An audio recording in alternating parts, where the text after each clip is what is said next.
your coffee break, enjoying the delicious taste and the wonderful aroma. You take out your mobile, click on phone pay to book your flight. Then you click on make my trip to book your hotels, and then click on Myntra and buy a few vacation outfits. Wow, planning vacation is just a few clicks away. Technology has made it so convenient. It is saving so much of our time. But that means we should have more free time. Why are we overwhelmed and stressed due to lack of time then? Thinking about this, you turn to somebody with whom you spend major part of your day, right from the time you wake up till the time you sleep. Your spouse? No, I think nowadays more than spouse, it's the social media, your mobile virtual world. So you open social media, and though you know that you should not be comparing highlight reels of others with blooper reels of your own, you can't help it. So you open Facebook and see that one of your friends is exploring unseen parts of Switzerland. Another has completed one more marathon. And that acquaintance has posted one more beautiful watercolor painting. And your friend from PG days has presented at one more conference. And now you wonder, how do these people find time to exercise, read, and follow their hobbies? Are these special people whom God has gifted more than 24 hours in the days? Can I gain that extra hour?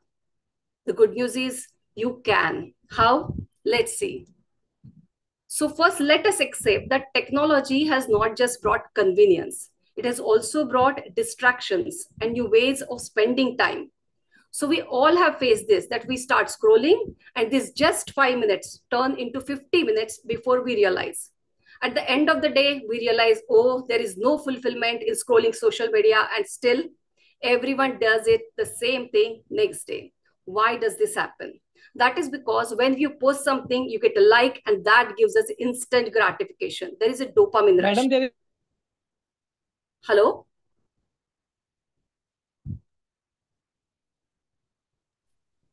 Yes, ma'am, continue. You can carry on. You can carry I on. thought someone said something. So Yes, somebody said, I think there should not be a problem. You can carry on. Okay, so there is a dopamine rush, and dopamine tells us I'm happy and give me more. And that's why we are stuck in the stimulation trap. And regular tasks which need hard work, which give us delayed gratification, these tasks start appearing increasingly dull and unappealing. And that's the reason we struggle to stay focused on these tasks. So you will ask me, so Priya, you want us to become monks, delete all apps, abstain from all forms of technology. So wait, I'm not suggesting that. I'm just saying that you should find a healthy balance with the technology, because I know that social media is a powerful tool. One just needs to learn to use it to advantage. So instead of scrolling mindlessly without having an agenda, you should be intentional. What is being intentional? Whenever you take your mobile in your hand or you're opening, you should ask, what is the purpose? Why am I opening it? What is my goal and how much time do I give? So instead of, oh, let me check what is there on Facebook, you can think, I have got 30 minutes. I want to improve my running. So let me check a video on YouTube, how to run marathon 5 kilometers under 30 minutes. So that is being intentional. So when you want to monitor, when we want to treat blood pressure, you monitor it first. Similarly, you should monitor how much time you're spending on screen and where you are spending those. So have you ever checked your daily screen time? If not, this is the way how you check it. It's very simple. Go to your, open your mobile, go to settings, and then apps and notifications, or go on digital well-being, and you will see how much time you're spending and where you're spending that time. So if you're spending 2 hours daily, that comes to around 730 hours every year. That's 1 month every year. Significant time we are spending on screen. And don't be surprised, because in fact, the research says nowadays daily screen time is 4 to 5 hours. Yes, that is how much time we are spending nowadays on screen. Because these attention thieves, Facebook, Instagram, TikTok, Pinterest, these are stealing our time. These are the infinity pool apps. That means there is no end point. They're giving us continuous distractions. So if you rely only on your willpower, they have designed algorithms in such a way that moments will become hours. Your 5 minutes will turn into 50 minutes before you notice it. So what's the solution? You should establish boundaries. There are website blockers and app timers. There are website blockers like Freedom, Rescue Time, Stay Focused. Most of these are paid, but you can block websites which are distracting you. And there is inbuilt app in our smartphone, which is called app timer. What does it do? After the preset time, the said app will be inaccessible for the rest of the day. This is how you do it. Go to settings and then go to apps and notification, and then you can set timer for the particular app. So after say you are set WhatsApp 30 minutes. So after 30 minutes for the rest of the day, you won't be able to access WhatsApp. So we all have faced this, that when we are working, there is mobile besides us, you're trying to focus, and then there is a notification, ting, and you tend to check it. And you see that one of your friends has sent you a hilarious TikTok video. So you think, 5 minutes to hai, I'll take a break and just check it and then get back to work. But we all know that once you open it, your 1 hour goes into thin air. You have fallen into the never-ending cycle of mindless scrolling. You will neglect your work that needs your attention. I think everyone has faced this. So what to do about it? Focus is a superpower in today's digital world. And we have Dr. Aparna madam who will guide us about meditation, because meditation with focus on breath, that helps improve the focus. But till that time, I feel what other things we can do is we can keep our mobile away or on aeroplane mode if possible. And in between, if you get that urge to check the mobile, first ask, am I avoiding some of my emotion like boredom or anxiety? Am I trying to do some unimportant, easy task so that I can avoid this important, difficult task? Or if you cannot keep your mobile away, because we anesthesiologists may get call from hospital or surgeon anytime. So sometimes it's not possible for us to keep the mobile away. So that time you can just simply turn off the notifications. Or you can use pre-installed modes. There are these smartphones have pre-installed modes under settings and then digital well-being. So these are the different modes like bedtime mode, focus mode, work-life balance mode, D&D, that's do not disturb mode. What does focus mode do? When you switch on the focus mode, it will pause the distracting apps and hide its notification. In the bedtime mode, bedtime mode will silence the phone, and your screen will change from colorful to black and white at the scheduled time, and only alarm and important calls can reach you. So this helps in digital sunset. So for me, I have set my bedtime mode at 8:30. So I'm scrolling Instagram, suppose, and at 8:30, my screen turns like this, black and white. So now it is so much less appealing that you tend to stop scrolling, right? And jokes apart, it also tells us that, Priya, this is time to keep your phone away and then do your night routine and read for some time. So this is how bedtime mode helps us. Another important thing is dopamine detox. At least once a week, try to stay away from mobile. Similar to Dikshit diet, you can decide that, yes, I'll answer WhatsApp and mail only at 2 pre-decided times every day. And another major time stealer is checking your phone in the morning. So if you can avoid just this one, you will save a lot of time. What I do is during the vacations, I switch off my data and use my phone only as camera throughout the day. And when I come back at night, then I switch on the data just to check the significant messages. This is how I can do digital detox during the vacations. But then use technology to show your work. Instead of just consuming, you can create content. Like how I do it, videos can be created. You can share some unusual cases which you have conducted. You can participate actively in online ISA webinars like this one. There are so many online anesthesia communities. You can engage in discussion in those communities and share your professional achievements as well. This all will enhance your reputation. This will help you connect with like-minded people. And overall, this will help in professional growth. If Arijit Singh would have just continued singing in bathroom and not participated in Indian Idol, we would have missed wonderful music. So always share your knowledge, and that's why publish your articles and show your knowledge on social media as well. Curate your digital environment. That means unfollow those who do not add value, like memes and celebrity news. Once you unfollow, it will reduce the temptation to check all these things. But follow those who inspire or who motivate, who are doing what you wish to do. Like, for example, if you want to get fit, follow that marathoner friend of yours. If you want to read more, follow some influencer who posts a book summary or related things like Alex and Books. Again, there are so many things like podcasts, weekly newsletters, YouTube videos, blogs, and many are free, because ultimately you become what you feed your mind. So now you have gained the extra hour, but what to do with it? squeeze in more things in your day? No, that might have been true in the industrial era, but today in digital age, you should focus only on significant things. So rather than getting more things done, get right things done. So when you want to use GPS, you first have to write the current location and then your destination has to be chosen. Similarly in life, assess where are you at the present and what you want in your life. So ask yourself, what is significant for me? If I look back at last 1 year, what did I achieve? If I keep on doing what I'm doing today, where will I reach 5 years from now? Now, if you tell me, Priya, I'm so busy, I can't think of all these things. Let me tell you, you're not busy. You are being lazy. And that's why you're taking indiscriminate action. So stop doing that and slow down, think a little. This Pareto principle, that is 80-20 analysis, will help you in that. It says that 80% of your results are from just 20% of the efforts. So I assessed my personal as well as professional life and I realized that 80% of my income was being generated from only 20% of the surgeons I worked with. 80% of my happy moments were with just 20% people in my life. What does that mean?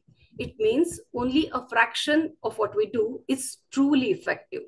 So we have to do the simple thing. Just master the art of identifying these 20% efforts, which are going to give you 80% results. And then focus your time and attention on this vital few and ignore trivial many. And you will get almost the same results, but with much lesser efforts. And then you can strike a balance, maximizing your earning and at the same time building other forms of wealth like relationships, health, skills, etc. This is one more important skill we all need to develop. If you want to say yes to somebody you value, you have to say no to everybody else who may be appealing, right? So you have to learn the master of saying no, because when you are saying yes to something, you are indirectly saying no to everything else you could be doing at that particular time. I know that when how to do that, because when someone asks you to do something, and if your answer is hell yes, absolutely yes, you're sure, then only say yes. If you have some doubt whether to say yes, whether to say no, there is no doubt, just say no. Because in our efforts to not miss anything, we may miss many things. I know that this is difficult because when someone asks, will you do this, Priya? It is very easy to say yes. If I say no, that leads to disappointment. But believe me, this disappointment is momentary. And in the long run, it is better than being overcommitted and not delivering on your promises.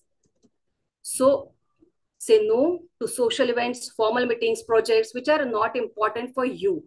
Because you can do anything, but you can't do everything. So don't take on more than you can handle. Just sprinkle in your life. Replace multiple meaningless activities with few meaningful ones. So how to identify these meaningful activities? Spend some time and ask yourself these two questions. Is this task important? That means, is this task moving me towards my goal? Is this task urgent? What will happen if I delay this task? So that takes us to the Eisenhower matrix, where the columns are urgent and non-urgent. The rows are important and non-important, and there are 4 quadrants. So quadrant 4 is neither urgent nor important. These are the distractions. These make you feel good in short term, but there is no long-term tangible benefit. So best policy is to avoid these as much as possible. Quadrant 3 tasks give us stress because there is urgency, there is deadline, but these are not aligned with our own goals. So ask who can do it for me. This is one more important skill to learn, learning to delegate and automate. So this way you can leverage your time by using money, people, or technology, and that will give you additional free time. I can do everything myself. These are the 5 words which will keep you busy forever. First step is assess how much is your time worth in terms of money. Just cut off 3 zeros from your annual income and then halve it. That will give you your income per hour. That means 50 lakhs per annum will turn into 2,500 rupees per hour.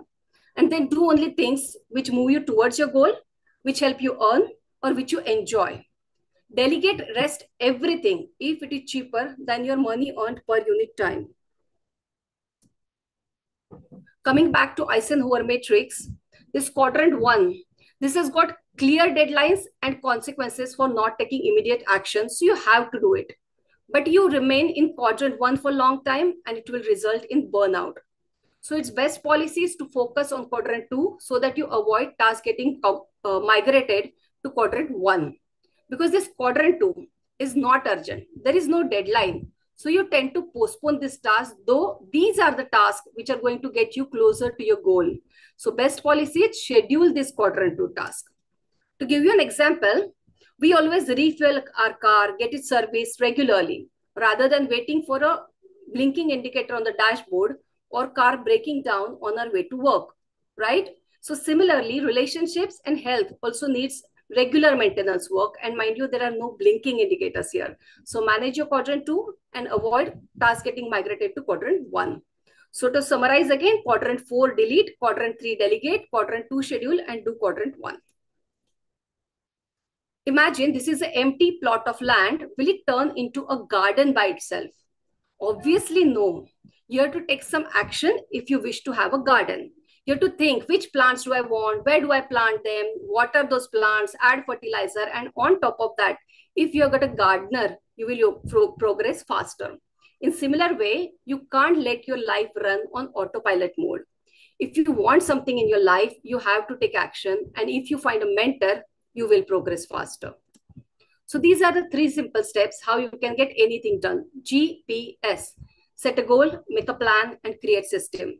Let me actually practically explain you how to do this. So first, set a goal. Buffett says that identify 25 of your most important goals and then arrange them according to the priority.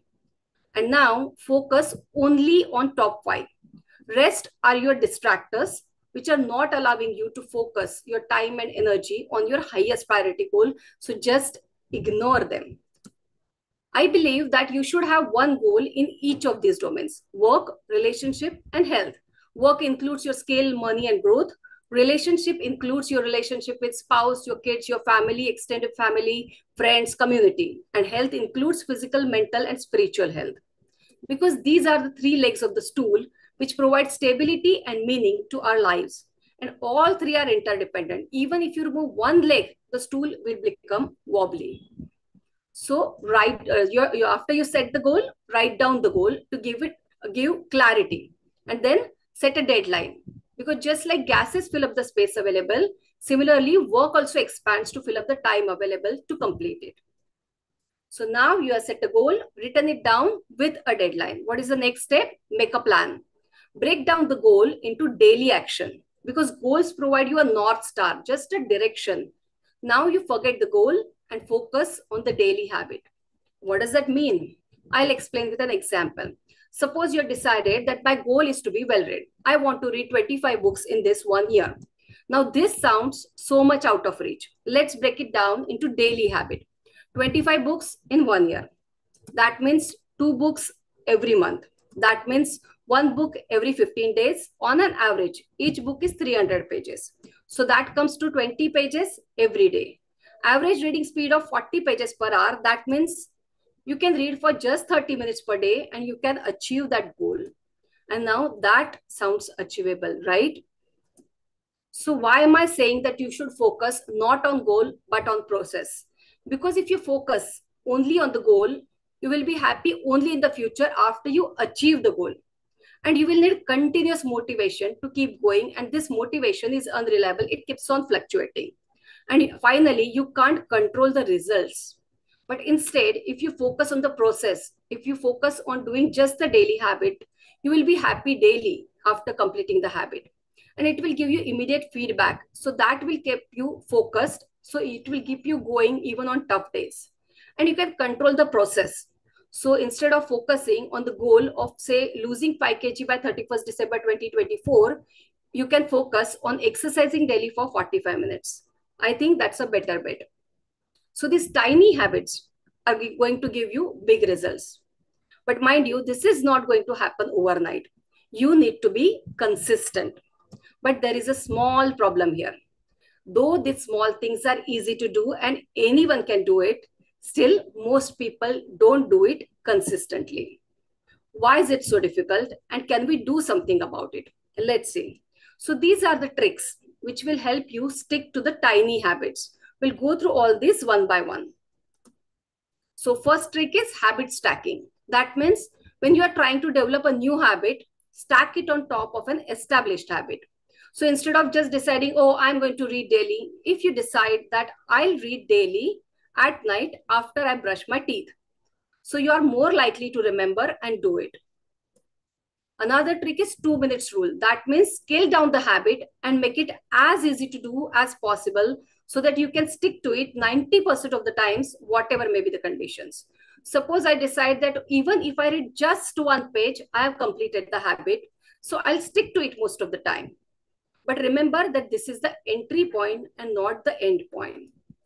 Because whenever you are doing nothing, it is easy to carry on doing nothing. But if you are working, it is easier to carry on working.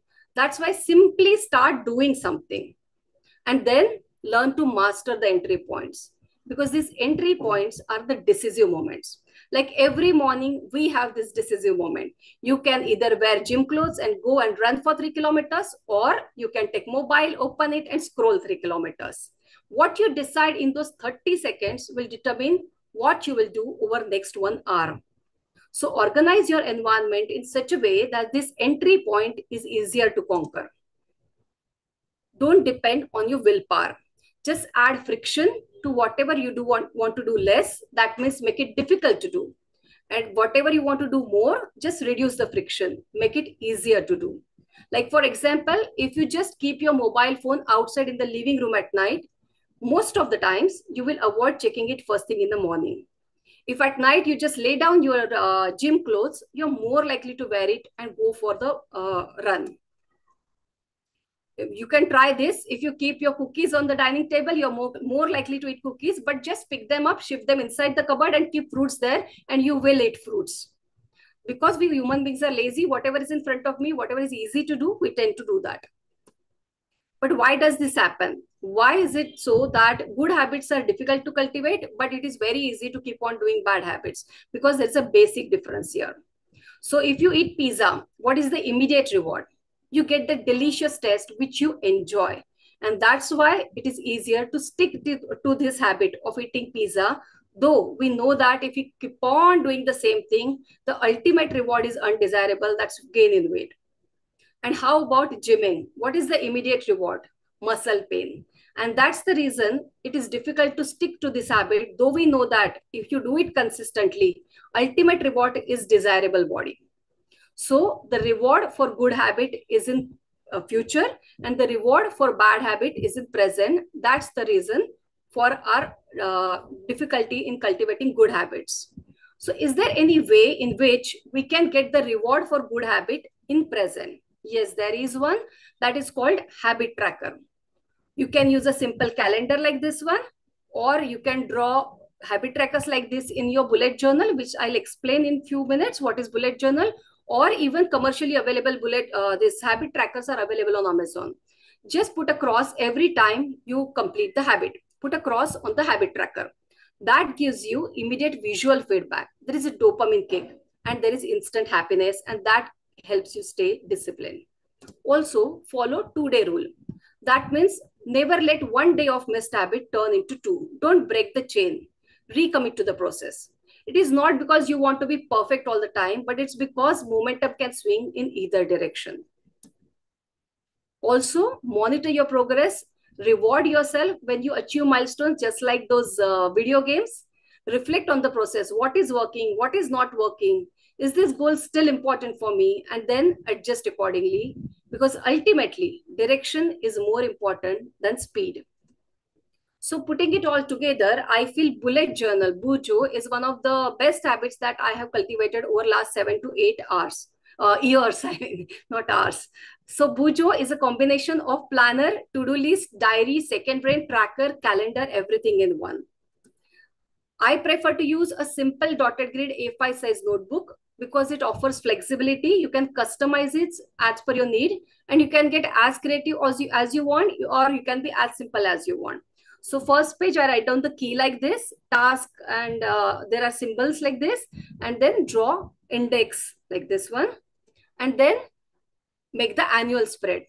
You can write down your annual goals. You can also write down important events which you have planned over that year. Like, for example, I want to get my car serviced in February. I want to meet financial advisor in April. I want to register for ISACON in July, etc. And then at the start of each month, you create a monthly spread like this one. First thing you do is check from your annual spread. Are there any important tasks which you have planned for that particular month? If yes, then copy it down into your monthly spread. Also, break down your annual goal into monthly goal and then write that down, your monthly goal. You can write down your monthly task list. Also, meetings, anniversaries, birthdays can be written down there so that you don't forget those. Then comes the daily log. You can write your to-do list here. It is always better that you plan the next day in the evening and fill it with actions that move you towards your goal so that your mind is prepared. So these are the things which I want to do throughout the day. Instead of writing a long to-do list, I prefer to write just one big goal and two small goals, tasks, so that I feel that my day is successful even if I just do these three things. Also, you can do bujo to write your thoughts, just like you use diary. You can use bujo as second brain. What is second brain? Our brains are for having ideas and not for holding it. So if you are feeling that you're overwhelmed with tasks, there are so many things in your mind, then just write down, empty it in your bujo. Now, two things will happen. You won't forget it, and at the same time, you're not distracted by those tasks. After writing, you realize that some of these tasks are not important, so just strike out those. Then arrange them according to the priority. Is there anything that needs to be done today? Then write it down in the daily log of that particular day and shift rest of the things in your monthly task list. So whenever you're preparing your to-do list of next day, then that time check the monthly task list and shift whatever is needed on that day's to-do list. Then as we discussed earlier, you can create habit trackers like this and track your long-term goals. You can also track your sleep, mental health, etc. Then you can create a page for your daily gratitude list. This keeps your attitude positive. Then you can create your wish list, like someone recommends you some books, some web series or movies to watch, or some places to visit. You keep a page and keep on writing so that your list is ready whenever you want to plan your vacation. Also, you can use the bujo to plan your meals. This will help save your time. So there are endless possibilities how you can use your bujo. So don't worry about getting it perfect. Just start doing and you will do it very nicely with time. Now, some of you may say, Priya, this will take so much of time. This is just a wastage. Why not just start doing the things? Why not take action directly? So I feel Eiffel Tower was first designed on paper and then they started construction. Similarly, if you start working from a written plan, it reduces the mistakes. It helps you maintain the focus. So ultimately, you're saving time. So always spare a few minutes to plan your day and review your progress. If you're not pen and paper person and if you prefer to use apps, then there are several apps which will help you stay organized, like Todoist, Google Calendar, Notion, Evernote. Then there are apps like Habitica, which help you build good habits and get rid of bad ones. They have a gamified video game-like approach. Out of these, I routinely use Todoist. This is a free app which you can download on your mobile. This is very easy to use. A mobile is always there with you. So whenever you have any idea or thought, you can capture it on your mobile. So you're using it as second brain just to dump your ideas and thoughts. You can set up multiple priorities. You can there are color coded, like priority 1 is red, priority 2 is orange, 3 is blue, like that. They're color coded. You can assign due dates for your tasks. Then you can set up recurring reminders. There are certain things which you want to do monthly, weekly, or yearly. Then you can set recurring reminders. And also you can sort the tasks by the project. So this is a really helpful app. You should just try this Todoist. But before I say goodbye, I want to say that life is a journey. You can drive from Kashmir to Kanyakumari at a breakneck speed in just 3 days and miss all the splendor that our country has to offer. Or you can take 3 weeks, drive slowly, enjoy the little moments along, and reach your destination as a happy, healthy, enriched person. So choice is yours, whether to just run the rat race or enjoy the little moments along. So if you're just drifting in and out of life on autopilot mode, if time is flying past and you feel that you're stuck in a loop that is getting you nowhere, and if you feel that you set up goals but you fail to take action, just take control of your life. Be mindful instead of keeping your mind full. And take home message is that just achieve healthy balance with technology, identify the essential and eliminate the rest, develop a habit and be consistent, because finally it's not about time management, it's about self management. And these are my references. Thank you.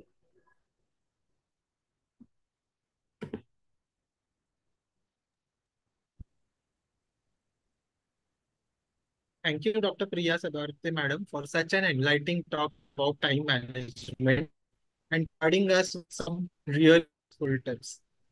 Before we continue with our next talk, I would request Dr. Amla Kudalkar, madam, President ISA Mumbai Metro Branch, to please welcome our SAMS Secretary, sir, Dr. Rajesh Tagadpalle, sir, and Dr. Avinash Bhosle, sir, Vice President SAMS. Please welcome.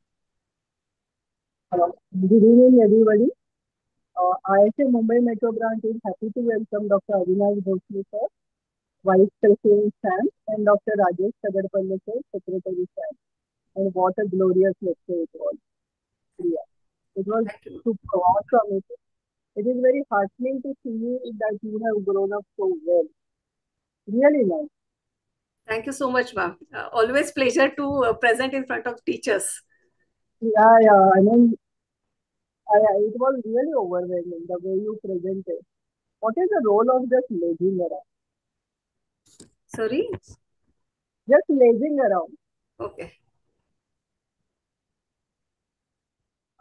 I mean, doing nothing for someone. Would you like, do you give time for that also? Just doing nothing. Yes, I believe entire schedule should not be jam-packed. There should be some white areas where you do nothing. This I have realized, I think after a lot of time of being busy, I realized that being busy is not equal to being productive. There should be some time where you do nothing. That calmness is important. Yeah. So I tend to read and follow certain hobbies during that time. Thanks a lot. Thanks a lot, Amla, madam. So thank you very much, Dr. Priya, for that excellent talk. We do have questions from audience, but we'll take them later after our second talk of the day. Now I would like to invite our second speaker for the session, Dr. Aparna Budkar. It's my proud privilege to welcome and introduce Dr. Aparna, who has been my senior guide and dear friend for more than 30 years. She will be talking about stress management. Dr. Aparna needs no introduction. We all have attended her sessions in one of our anesthesia conferences.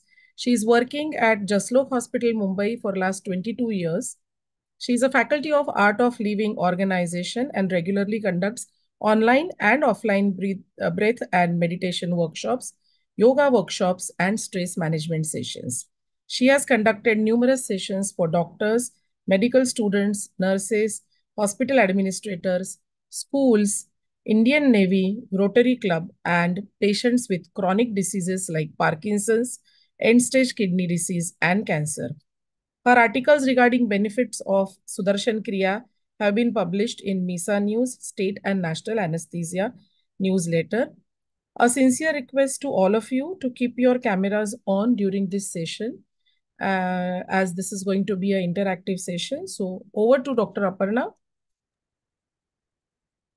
Thank you, Naina. So I sincerely request everyone to switch on the cameras. Okay. See, I don't have any slides, no PowerPoint presentation. We're just going to chat and talk, and we'll have an interactive session. Is that okay? Look at everyone. Everyone has switched on their camera. Come on, Vardhan, Sonali, Dr. Krupa. See, if you can see my face, is it not fair that I should be able to see your face? It's a fair game, right? Okay, now. And I'm not going to take a lot of time, maybe 40 minutes max, that's it. And usme bhi I'll be focusing on some breath work and meditation. Okay? So since I'm going to teach some technique, it's very important that cameras are on so I can monitor you. Okay? Okay. More people, I'm still waiting. Okay. So if you're worried that you're not looking good or there are clothes hanging, so मैंने भी क्या किया? What I've done, all my clothes have shifted to my right side. So it's okay. We are anesthesia friends and family. ठीक है ना? Yeah. So more people, I'm still waiting. क्या होता है ना? There are two advantage of keeping camera on. One advantage is to me. Because when your camera is on, by you doing this, smile, no, I get the feedback. I get this feedback whether I'm going right or shall I change the track. Okay. So that is the advantage for me. What is the advantage for you? कर दिया on तो What I'm okay. Let me mute some people. So what is the advantage for you? Jesse, what Priya said, na, we have this habit of scrolling through social media. As soon as when the camera is off, automatically we have a tendency to look into your mobile. So mobile can not only WhatsApp to Insta, Insta to FB, and it keeps going like 50 minutes. Second thing, you may be sitting there eating something. And whenever the camera is on, you take nearly 100% from the top. As soon as the camera is off, you're distracted.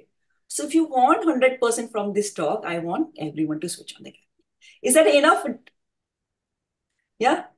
तो भी थोड़े लोग अभी तक राजेश राव, उषा देसाई, वर्धन शाह, कृपा Shah, Sonali. If you're traveling, then don't switch on because it will be distraction for me. Okay. So my topic is stress management. So you know what? There is nobody, no human being on this earth who has got no stress. If you take a child, 7-year-old, 8-year-old child, also, even child is stressed nowadays. What are they worried about? They're worried about tuition teacher, their exam, homework not finished. So if there's some craft class and they're not got the paper or something for that class, they are worried.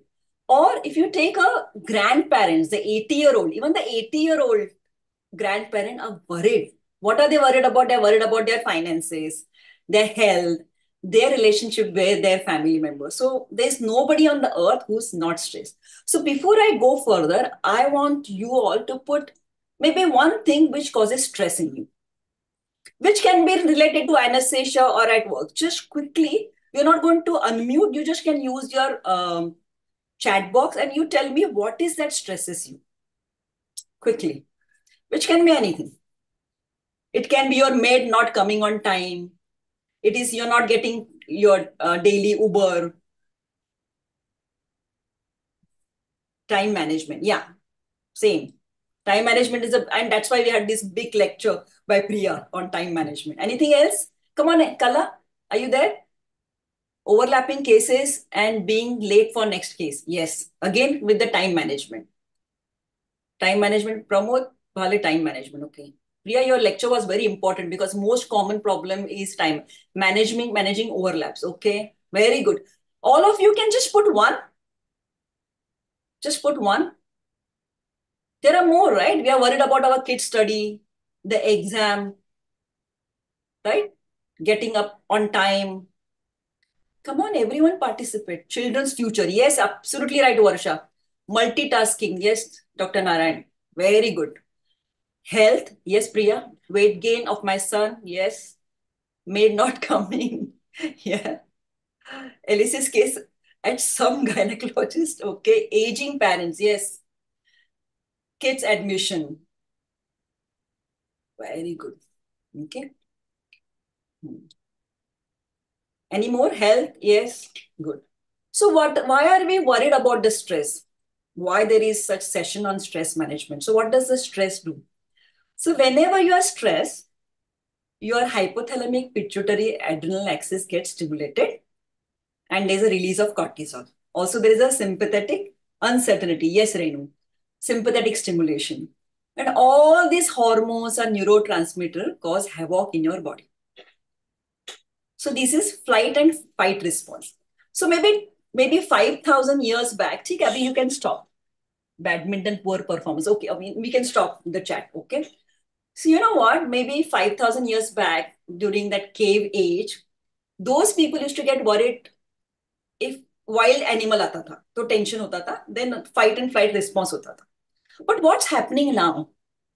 Right now, this era, we have got flight and fight response happening minute to minute, minute to minute. We are stressed minute to minute. As soon as you get up, what is the thought? Okay, I have to cook breakfast, I have to eat breakfast, I have to catch that bus, I have to make sure that I reach hospital on time. I see that patient pre-op, I talk to the family, I get the OT ready. You understand? So minute to minute, even when you're working, you're stressed, like you are at workplace, but you're stressed about your family. मेरा बच्चा school से जल्दी आया कि नहीं, उसने खाना खाया कि नहीं, he has got a next class, yeah, I have got a yoga class but I'm not going to finish today. You understand? So every one of us has got some stress, and whenever you're stressed, your mind is either in a past and future. You agree? Your mind is either in the past and future. So whenever your mind goes into the past, so what sort of emotion comes? Just put in the chat box. Whenever your mind goes into the past, what emotion comes? One or two answers also okay. ठीक है, बोलो.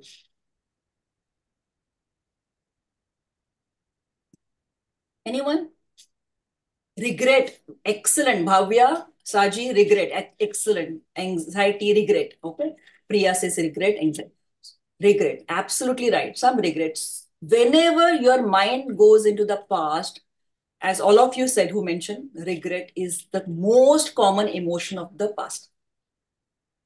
Wish I had studied better, wish I had prepared better for the interview. The regret is the emotion of the past. The guilt, regret, and anger. Anger is always in the past. So what are the emotions when your mind goes into the future? Fear, yes. Anxiety comes here. Anxiety, Saji, yes. Saji has done my Sudarshan Kriya code, so he knows part of it. Uncertainty, absolute right. Kala. Yes, Kala. Good. Anything else? So anxiety, worry, uncertainty. So parents' health is a, what are you worried about? So the emotion of the future is fear, anxiety, worry. So what happens when you call it stress? That stress, what is stress? The stress is your mind is either in the past or future. Just know that. Whenever you're stressed, think up kya soch rahe the. Your mind is either in a past or future. That's why they say, na, present is present. Or there are books called Power of Now, because in this present moment, you are happy, you're productive. So are you here, all of you? Are you here in this present moment? Yes? Thumbs up, smile. Yes. So other thing we are worried about the stress is stress causes lot of psychosomatic disorders, right? So we are doctors, so we know that physical problem like can start with the migraine, headache, hypertension, heart problem, irritable bowel syndrome, psoriasis, and many more. I had similar psychosomatic disorder maybe 20 years back. And if I get a time at the end of this session, maybe 5 minutes, I will tell you how I overcome about my problem, my psychosomatic disorder. Time rahega, so I will share. Is that okay, Naina? If there's a time, then I'll share my story, that how I came across my problem of psychosomatic disorder. The other problem is mental issues like your anxiety, stress, depression, and sometimes suicidal tendencies. Right? These are the problems. In fact, stress is an important factor in Alzheimer's, Parkinson, and even cancer. A lot of our diseases are related to your day-to-day stress. Okay. So in Art of Living, we have been taught a definition of stress. So they say the definition of stress is too much to do. Like everybody said at the beginning, the main problem was time management, right? Yeah, that is the first. Even Falguni wrote the time management. Even Naina said time management. The main thing is that too much to do, little time or fixed time, and no energy. Yeah, and you can, like as Priya said, you can sort of say no to few things, but something has to be done, right? Like ghar ka responsibility, you have to take that responsibility. The work you have to do in the hospital, there's something you cannot avoid. Again, time, you, me, even a prime minister got 24 hours, right? But there's a one third component of this definition, which is energy. and something can be done to that energy levels. So in ancient scripture, there's something called prana. Have you heard of this word prana? Prana, it's called ki in Japanese and chi in Chinese. Prana or prana shakti. So what does the ancient scripture say? Whenever your prana level is low, prana is subtler than the breath. It's a flow through the different centers. I'm not going to go into details of that. So whenever your prana levels are low, you feel anxious, sort of irritable, angry. You don't feel like doing anything. You feel lazy. Yeah. Those are the days when your prana levels are low. You observe. And whenever your prana levels are high, you feel energetic, enthusiastic, your work gets done faster. Hey, now everybody has got days when you feel very energetic and happy and you fatafat, you do all the work. And there are days when you don't want to do anything. You're upset with the people, you're upset with the whole world. Whenever you're upset, angry, irritable, remember those are the days when your prana levels are low. In fact, those people who are depressed, they've got very low prana level. And those people who are suicidal, their prana level is almost zero.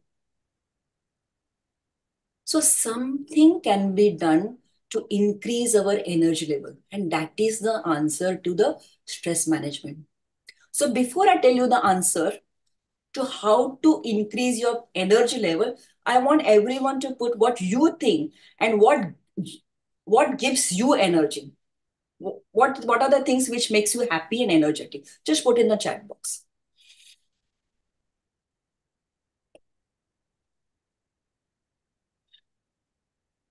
Come on. Being close to nature, yes. Workout, yes. Okay. Meeting friends, good sleep, very good sleep. Who said sleep? Ramesh, okay. Walk, sleep, Falguni, yes. Hug from my babies, yes, Preeti. Come on. Since it's coming quite fast, I may miss some answer. Please forgive me. Meditation, yogasana, promotes sleep, exercise, smile, garden, and dance. I know that's you, Kala. Okay. Then exercise with friends make me feel good. New publication, Imran Khan. Okay. More citation. Wow. Okay. Feeling that I'm useful in some way. Very nice. Excellent. Cycling, yoga, friends, sports, cycling. Wow. Okay. So what I'm going to do, you can keep writing. What I'm going to do, again, this knowledge is from our ancient Vedas. Okay. So the sources of energy is divided into 4 parts. There are 4 things which can give you energy. The first, as I think Falguni and one more person wrote, sleep. I don't remember who wrote sleep. Okay. The first important, before sleep, I'll come to food. Nobody wrote food, right? There was not a single answer on food. The first source of energy, like as a child, your parents always khana khaoge to takat aayegi, energy aayegi. Remember that? Okay, the first is the food. First source of energy is food. Now, what sort of food gives you energy? Yeah. So what happens when you're stressed and you're working long hours in the operation theater? What happens? You order something. You order some samosa or some pizza or something, some junk food from your canteen. Yeah. And whenever you're overworked and stressed, you tend to eat more junk food. Yeah, because it gives that dopamine, like gives you that reward by eating that junk food. So you eat more junk food, you eat more sugary food. Fresh lime water. Yes, Dr. Renu. Yeah. So the first source of energy is good food. And you being a doctor, I don't want to get into this point in detail. Okay, so fresh food is a sattvic food, which is freshly cooked meal, vegetable, fruits, grains, and nuts and seeds. So again, as per Ayurveda, sattvic food is this fresh food. Rajasic food is a food which has got a strong flavors, like very salty, very tikha, very sour. Those are the Rajasic food. Rajasic food will give you that restlessness. Restlessness and irritability, and something called tamasic food. Tamasic food is a stale food. All that junk food, all packaged food is a tamasic food. So the day when you feel bit lazy and lethargic, just check what have you had that particular day. Did you had outside food? Did you had some chips or something which, like, even a non-vegetarian food is considered tamasic food. It's a stale food. So first thing is a food. Second thing, which so many people mention, is a sleep. Now, just as a tool, I want to take a poll. How many people here sleep for 6 hours? Just you can put a virtual hands up. Only 6 hours. Okay, let me see. Hands upper, Kunal. Okay. Hath upper rakhiye, Kunal. Who else? Dr. Tarachan, Dr. Nishikan. Okay, there are so many people in a chat box also answering. Okay, ठीक है. Krishna. Okay, 6 hours. 7 hours. How many people sleep 7 hours complete? Okay, Naina. Good. iPhone, I don't know your name. Okay. Anyone else? Okay, how many people sleep complete 8 hours? 8 hours. Okay, Priya, keep your hand up. Only Priya, Dr. Pramod Bhale, Kamlesh Patel. Okay, and those people, anyone else? Okay, those people who sleep 8 hours are using maximum utilization of a sleep as a source of energy. So if you want to utilize sleep as a source of energy, it's very, very important that you sleep 8 hours. As per the sleep science, 8 hours sleep is mandatory. Yeah. And what is happening nowadays? This work-life balance and stress, what is happening? First thing to compromise is your sleep. I want to submit that publication or whatever citation like Dr. Imran Khan was saying. Maybe are you compromising your sleep? Are you sleeping late that day? Yeah. As Priya said, we should avoid all the social gathering. What is happening when you are attending the social function? You are coming home late. And next day, apna kaam to 8 baje chalu ho jata hai, right? So sleep is a very, very important source of energy. So you check your food, you check your sleep. Now the third and fourth source of energy are the least explored source of energy. And now I'm going to conduct few breath work and meditation. Okay. So that is the third source of energy is your breath. We are all anesthetists, so we are aware about breathing and oxygenation. And fourth source of energy is happy mind. Whatever you said, the hobbies, meeting friends, cycling, all those things you mentioned, which made you happy, it comes into happy mind. So third is a breath and fourth is a happy mind. For happy mind, one more thing you can do is to meditate daily. Okay. So what I'm going to do, we're going to learn one pranayam and then we're going to meditate together. Is that okay? Yeah, everyone ready for meditation? Is all screen on now? I want screen on for the pranayam and meditation. I request sincerely. Okay, so what is pranayam? We all are breathing, right? And we are not aware that we are breathing. But what do you do in pranayam? You breathe in certain particular pattern. You decide the frequency, the duration of inspiration, exhalation. That means voluntarily you're controlling your breathing. That is pranayam. That is clear? So whenever you take a controlled breath, pranayam, you automatically increasing your breathing capacity. You're increasing the alveolar surface area. You're improving the transport of the gases, oxygen, CO2. And also by deep breathing, you're stimulating your parasympathetic nervous system, which is rest and digest. Understand? Clear? How it is related to stress? Okay. Okay, so what we're going to do before we learn pranayam, I just want you, all of you, to shake your hands a little bit because sitting for 1 hour, it's 5 minutes to 8. Just little. Okay. Come on, everyone. Vaishali, come on. I'm watching you, Vaishali. Okay. Upper and side. Okay. Keep your right hand on your left knee and just look back. Come back. Left hand on the right knee and turn to your right. Okay. Now put your 5 fingers on your shoulder. Touch your elbows and start rotating. And feel that pain, that stiffness in your shoulder. Both hands. Come on, both hands, Dr. Vikram. I'm watching you. I'm watching everyone. Okay. जो लोगों ने camera on किया उनको ही I can watch. Those who have not kept the camera on, I cannot help you. Sorry. Okay. And opposite direction. Very good. Very good. And relax. So we're going to learn nice pranayam. I'm sure a lot of people, how many of you practice breathwork pranayam? Yeah, Naina does it. Anyone? Okay, Sajid does Sudarshan Kriya, Kunal, Amla, Dr. Amla, Kamlesh, Pramodji. Very good, well done. Varsha, Kamlesh, anyone else? Okay, yes. So we are going to learn Nadi Shodhan Pranayam. It's also called alternate nostril breathing. So show me your left hand and touch your thumb and index finger together, remaining 3 fingers straight. Keep this hand with the palm open on your left knee. Your palm should be facing the ceiling. Very good. Right hand, thumb on the right nostril. Next 2 finger in between your eyebrows, the Agya Chakra. And remaining 2 finger on the left nostril.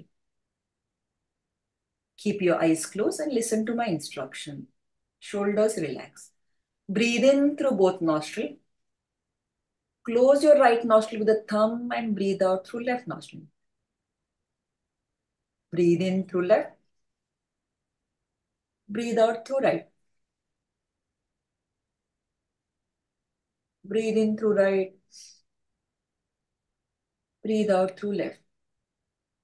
Continue doing slow, gentle breath. Continue everyone. Dr. Nishikan, continue. Nice deep breath in and out. With every breath, relax your body. Relax your shoulders.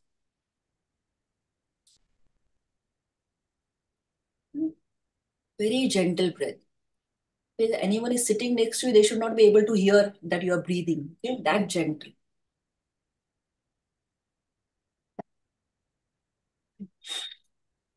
Nice deep breath.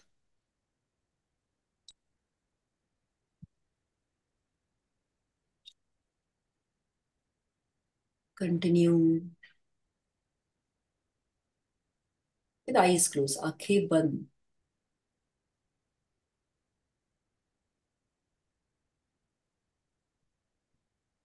Breathe in and breathe out.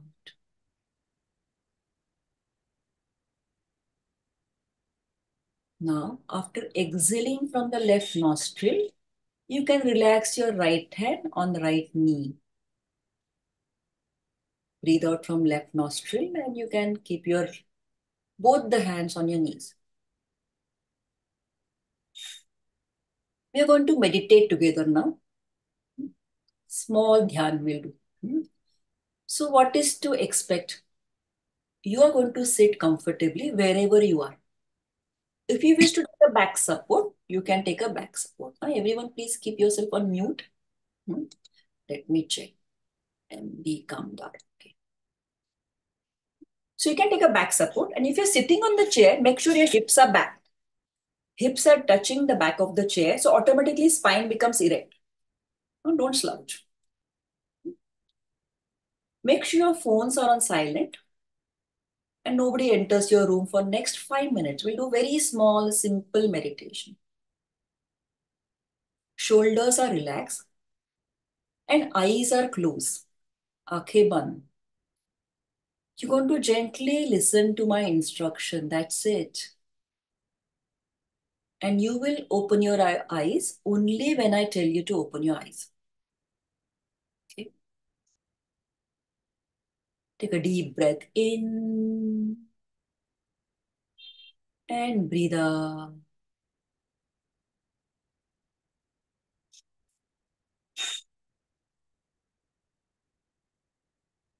One more deep breath in and breathe out completely.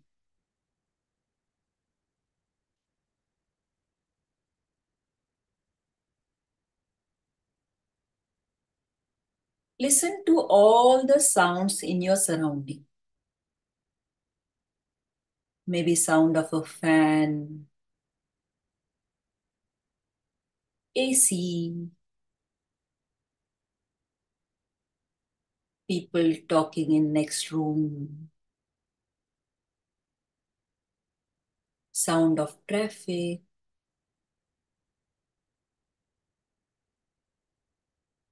Accept all the sounds in surrounding.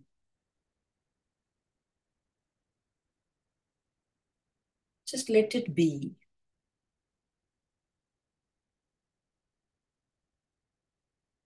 Breathe in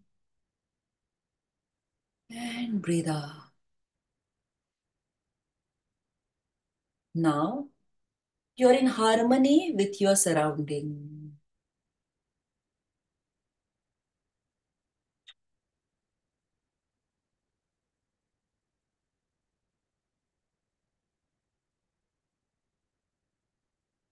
Now let's take our attention to our body.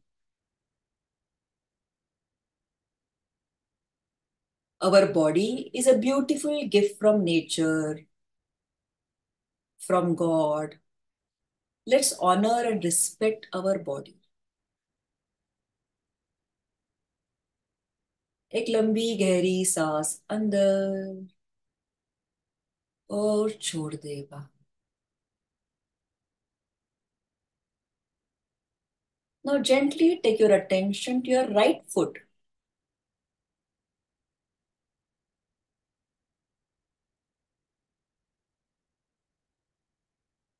Right knee.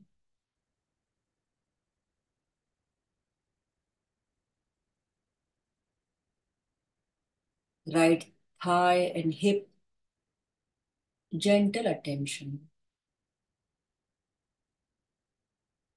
And whole of your right leg. Breathe in and breathe out.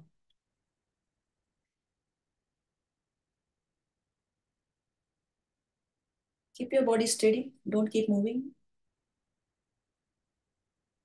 Now take your attention to your left foot.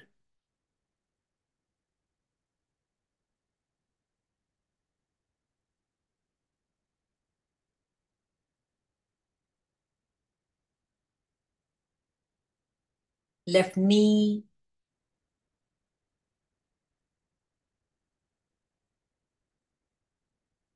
Left thigh and left hip. Breathe in and breathe out.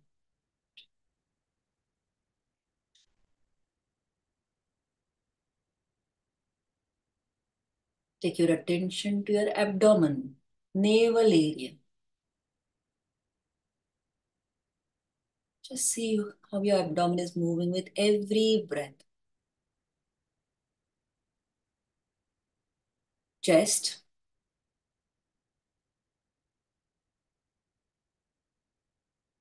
Breathe in and let go.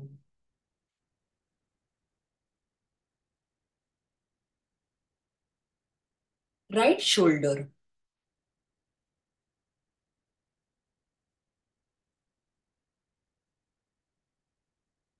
Right elbow. Gentle attention to right elbow. Right palm and fingers.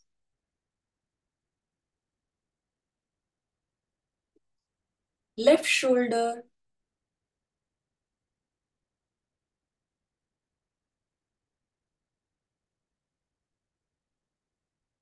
Left elbow.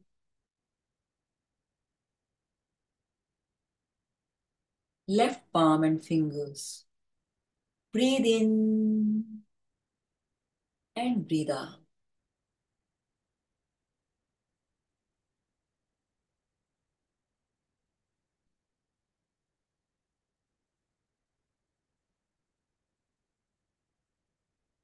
Face.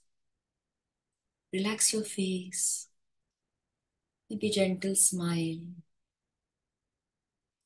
Relax your eyes, forehead.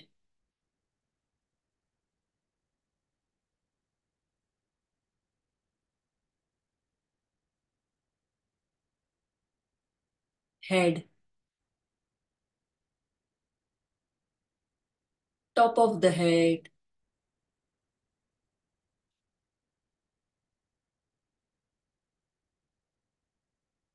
Back of the head.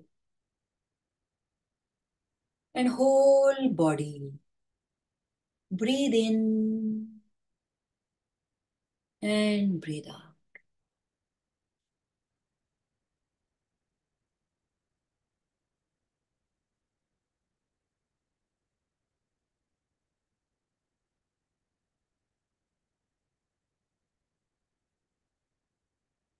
Now let's become aware of our thoughts.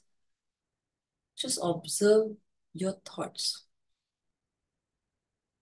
Good thoughts or bad thoughts, let them be.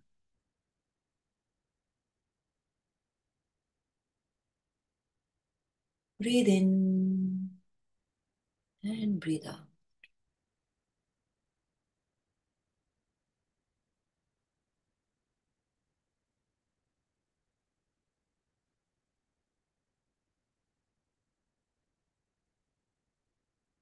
Now you're in harmony with your thoughts.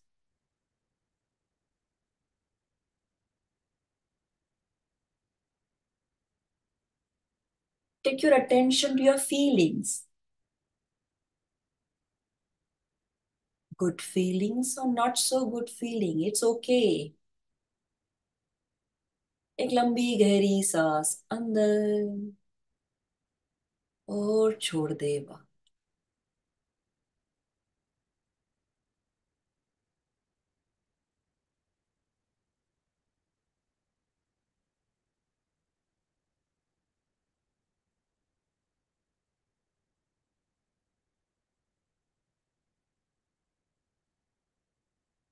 You are joy. You are peace.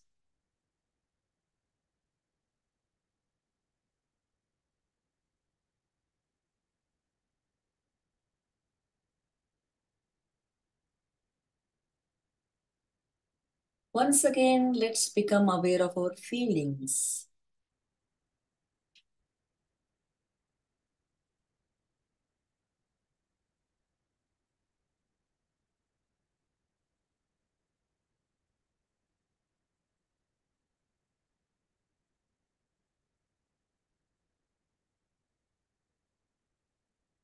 एक लंबी गहरी सांस अंदर and let go. Let's become aware of our feelings.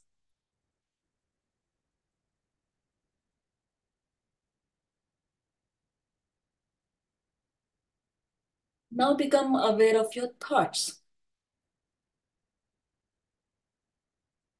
Breathe in and breathe out.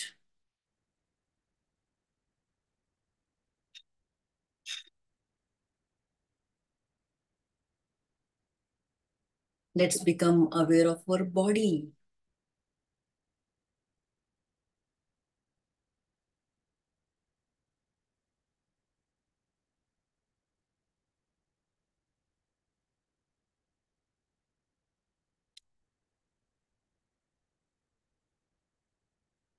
Let's become aware of our surrounding.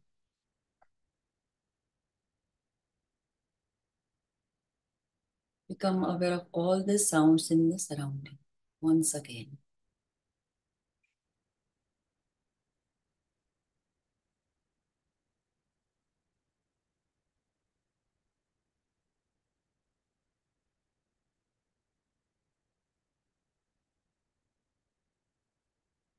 Breathe in and breathe out. Now, taking your own time, slowly and gradually, you may open your eyes. Take your time.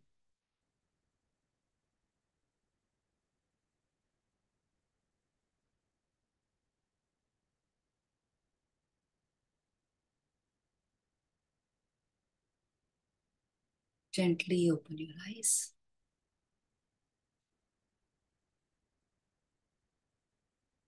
A lot of people are not able to open their eyes. Very deep meditation. I can see smiling Dr. Hemang and Saji. Good. Would you meditate? Yeah. See, there are different rules for the body and mind. For body to become fitter, you need to exercise, right? But for your mind to become sharper, you need to calm the mind. You need to take out those few moments during the day just to sit and do nothing, as Dr. Amla was saying. Do nothing. Doing nothing is so important. Yeah. And there have been thousands, I'm not saying 100, there are thousands of research paper all over the world saying meditation is the most important strategy to manage your stress. And this knowledge of meditation is our knowledge, Indian knowledge. Now, all over the world, people are doing yoga and meditation and pranayam, and that knowledge now coming back, and now people are becoming aware with that US stamp. The time has come now that solution to your problem, to your stress lies within you, not outward. Yeah. So science has proved that those people who are meditator, who are meditating regularly, they have done a functional MRI. They've done a functional MRI and they have seen the changes in the prefrontal cortex, which is a center for emotional regulation, rational thinking. Those people who are meditator, they don't react, they respond. They don't get affected by what people are saying. They can let go easily and don't hold on to things which troubles them. Also, there's a center called amygdala, which is a center for fear anxiety. It is scientifically proven in a meditator that decreased number of gray neurons. Yeah. So it's very, very important that we incorporate meditation in our practice. Like what Priya said, you can tag on with some other activities. What I do, I get up in the morning and immediately sit for my Sudarshan Kriya practice. Sudarshan Kriya is a combination of pranayama and meditation taught in Art of Living. There are so many people who have done Art of Living here in this room right now, like Falguni, Naina, Dr. Amla, and Saji, and Dr. Himangi, of course, and Kamlesh, yes. So as soon as I get up, and Varshaji, get up, I sit for Sudarshan Kriya practice. 20 minutes, that's it. And whole day is different. It's like you're floating. Nothing bothers you, nothing touches you. जो कुछ लोग कर रहे हैं, you just remain centered and focused on your goal in your life. Yeah. So what I suggest, like normally people say, I can't meditate. बस कुछ भी बोलो, meditation नहीं होता. As soon as I sit for meditation, thoughts comes. It's okay. Meditation is not thoughtless. Meditation is not concentration. Meditation is doing nothing. You just sit with eyes closed. Take out 5 minutes to begin with and just take your attention to your breath. Just observe how your breath is going through your nose, your chest is expanding, your abdomen is coming out, and just see how it's going out. Just take your attention again and again to your breath. You automatically come in present moment. Meditation is being in the present moment, that happy moment, where your mind is not in the past and future and not stressed. So you promise everybody will start practicing? Yeah? Meditation, 5 minutes. You start with 2 minutes. As Priya said, you can start with small, like 2 minutes, then 5 minutes. Ideally, at the University of California, they had done a research and they found 20 minutes of meditation takes out your anxiety of and stress of day-to-day life. It's a promise. It's promise from me. If you practice meditation, मैं सब bond paper पे लिखी, you will be stress-free. No worry, no tension. But it's very important, the commitment and consistency. That's very, very important. It's not कि आज किया, कल नहीं किया. No. Every single day, it's like a dental hygiene, it's a mental hygiene. Like every day there's a kachra jama hota hai. Every day you have to sit for 10-15 minutes and take out that all that garbage. Okay? So that's about it. And I'll take 2 minutes to share my experience, Naina, about my. So, around 20 years, I'm from Nayar basically, and then I went to UK. I did my fellowship there. I was there for 5 years. And I came back and joined Jaslok Hospital. So the first year as a consultant, like Jaslok Hospital is a private hospital. So a lot of high profile patient, high risk patient, कोई ऐसे one होता ही नहीं उधर. No, diabetes, hypertension, like look at the smile at Viral, I think he's managing similar patient. Diabetes, hypertension is ASA1 in corp. ASA1 means तो होता ही है ना, means it can be 25 or 30. Diabetes, hypertension normal, like a lot of people are smiling, so that is ASA1. So when I came from UK, I saw a high profile patient from the Pedder Road and obese and their diabetic hypertension, heart disease and depression and whatnot, many big list of drug. And I was so stressed, extremely stressed working that time. And you know what? That stress, I was not aware. That time, my daughter Anisha was very young. She was 3 year old, and I started getting repeated URTs. Because of stress, my immunity went down immediately. As soon as you get infection, you know your immunity is down. Just see if you're stressed because of something. So I used to get repeated attack of tonsillitis every month, so much that every month the ENT surgeon, Dr. Karnik, was there. He used to upgrade my antibiotics like small, thoda se augmentin. Then at one stage he started metrogel for me. And one fine day told me after a few months, you get tonsillectomy done enough. And I was not ready. We are anesthetic, so we don't want to go under anesthesia, right? We know what are the problems. So I said no. And exactly similar time, I learned Sudarshan Kriya meditation. And in that course, they normally tell ki you do it this practice for 40 days. And if you don't like, you just stop it. Like you just experience. So I started doing the meditation practice. And you won't believe this. I did the course in 2004. It's 2024. 20 years, not a single attack of tonsillitis. And there was a day when I was about to undergo a tonsillectomy. So what I'm telling, we underestimate value of these simple techniques of pranayama and meditation. Only daily practice of that, all these techniques can help you to manage your life without any stress and anxiety. Yes? Yeah. And it is not difficult. It's very, very easy. Okay. That's it from me. It's 8:20, I think. Thank you, Naina, Dr. Amla, Viral, Yogita, and all the organizing team. I must thank Anita. Dr. Anita Shetty is here. Naina, she's here. I must thank her because you know what? Last month, February, I went to Cooper Hospital and Naina's hospital, and as a part of their MBBS program, I took a meditation session for 400 medical student, MBBS student there. And then I went to meet Anita Shetty and I said, you know what? I took the session for MBBS one. Mera ichha hai. I want to take this session for our students, like our MD students. You see, last month or last 2-3 months back, somebody committed suicide from the Sion Hospital surgical register. This is happening so frequently. I said, I've been trained by Art of Living to take this session. I can give my time and I can take the session for medical student. So Dr. Anita said, "ठीक है, we will start the session with your and Priya's lecture." So that is where she told me कि Priya का lecture रखते. Priya is my student. She's very good. We'll keep her lecture, then we'll keep your lecture. We'll start like that. I'm very happy that so many anesthetists and senior people are here. Dr. Amla is there, and so many dignitaries are here. I am sort of proposing you that I can take online free session, the stress management session for our MD, DNB students. Maybe we can keep it as a for just before exam, one online or offline session.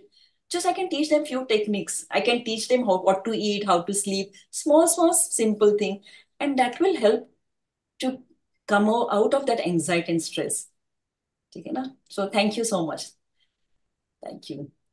Thank you very much, Aparna, for that enlightening session and what I experienced to meditate with you. And I would like to share my personal experience. Aparna had been after me since ages to meditate. And during COVID, when the situation became overwhelming, I started meditating. And 3 years I'll complete. And it's a completely life-changing experience for me. So thanks for being there for many people like me. And it is a very good idea to take session for our MD, DNB students. We can see our students getting stressed out, not only with studies, but there are so many other things, so much baggage they carry when they come for this PG. And it will be definitely helpful to all of them. Now we can take few questions. So if you have any questions for, actually both the sessions were so good and so complete that I don't think anybody has any question in their mind. But still, if you want to ask any questions, I think both our speakers are available. I can see in the chat box, everybody is so happy and content with whatever they have heard today from both the speakers, and both the speakers have really done an excellent job. I don't think till now there are any questions. I've put my number in the chat box. I would request everyone to message me if possible. You can save my number because क्या होता है ना chat में the messages are gone. So if you can, thank you, Dr. Deepa. I can. There are few, but I'll keep reading. But if you can just personally WhatsApp me, I would love it. Like it's like a Guru Dakshina. You can do that for me. Anything else, Neha? I don't think there are any questions, and I would just ask Amla Madam if she has something to add. Can I make a comment, Dr. Naina? Yeah, please go ahead. Both talks were excellent. And to combine the two, I mean, especially from the point of private practitioners' point of view, I mean, I always talk for on their behalf. The 20% rule was fantastic. I feel as private practitioners, if we can choose our 20% surgeons, because I'm sure all of us have the good surgeons and the bad surgeons. The day you start working with good people, your stress is reduced in life. As private practitioners, I've done that almost 15 years back, and believe me, I'm extremely happy in my private practice. Today, I end up working with 4 or 5 surgeons. I was doing 15, 20 cases a day, and the day I reduced my workload, I realized how happy I am today. So it has been quite stress-free life for me. And by the way, this is the first time I tried to do something like a meditation in my life. Thank you, Dr. Aparna. Thank Something you. new for me. Thank you so Thank you for the input, Dr. Gupta. There is a question from Dr. Vikram. Do meditation empty stomach or anytime? Aparna? Preferably empty stomach. So that's why I do it as soon as I get up. So with meditation, just like if you had a very heavy meal, 2 hours minimum. If you had something light, just because abhi khana khaya to meditation nahi karna, you keep postponing. So I don't want you to postpone. So you had something light, you can just sit with the eyes closed. More, the problem is more with the pranayam, that too with Kapalabhati or Basrik. So it's okay. 1-2 hours is fine. Then there is one more question. Meditation can increase immunity. So Dr. Vipul Yes. feels, yeah. Exactly same feeling and कुछ हजम नहीं हुआ. Exact same. ऐसा कैसे होता है? Because see, it has been proven. I don't know which. It increases innate immunity. One of the scientific paper I said it increases innate immunity. It also increases some markers for cancers also. So there is a lot of research.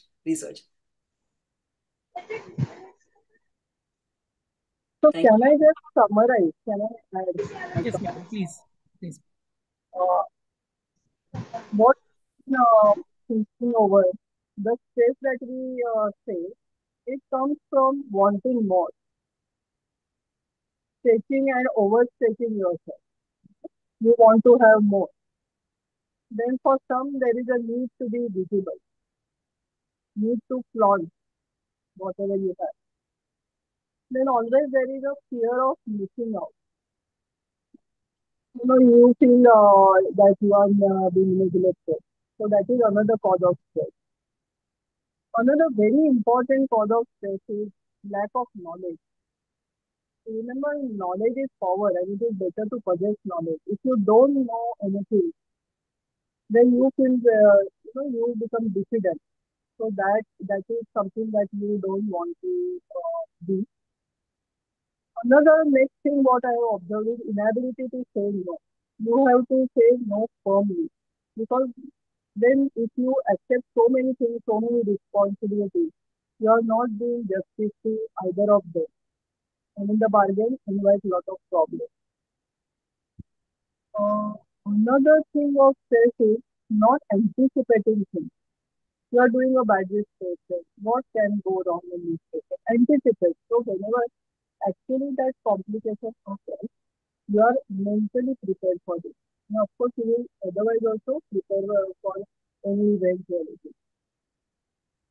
In Sion Hospital, we had done ISO certification. And at that time, we were taught the concept of 5 S's in Japanese. So one of them is sort. Sorting things and prioritizing things is also very important. That can also reduce your stress level. And prioritize in such a way that that will help you in your time management. How much time to give for each task. I think all these will help in your reducing the stress level and of course meditation. And even I also do meditation regularly and that has helped me a lot. And I actually at my position it is required a lot. So somehow I am coping with. Thank you, madam, for that sum up. And I thank both our speakers for today's excellent discussion. We can all use these tips given by Dr. Priya and Dr. Aparna in our day-to-day life. It will help us to utilize our time to the maximum and we can manage to control our stress, thereby leading a more fulfilling life. Once again, thank you very much, Dr. Priya and Dr. Aparna. Over to you, Viral. Thank you, madam. So to conclude the webinar, I would like to thank ISA Mumbai Metro and SAMS for giving us this platform to discuss this enriching topic. Thanks to Dr. Priya Sadavarti madam and Dr. Aparna Bhuttar madam for such an enlightening session for all of us. And specifically the small intricacies about how to take out uh, time for yourself, the me time, how important it is, and how to de-stress ourselves. Ma'am, the session was amazing. Thank you to both of you. I would also like to thank Dr. Naina Dari madam for moderating the webinar so flawlessly. I thank all the senior faculty members from ISA Mumbai Metro, Dr. Amla Madam, and all other city branches, Dr. Rajesh Rao Sir, from ISA National, Dr. Pankaj Gupta Sir for gracing the occasion. Also, Dr. Rajesh Tagadpalle Sir and Dr. Avinash Bhosle Sir from SAMS. Last but not the least, to all the attendees who participated in such large numbers and made this webinar successful. I hope that all of us have definitely got some meaningful insights and we should definitely try to utilize the tips given by our speakers in our day-to-day life. Thank you to all of. Thank you. Thank you. Bye. Thank you so much. Thank you.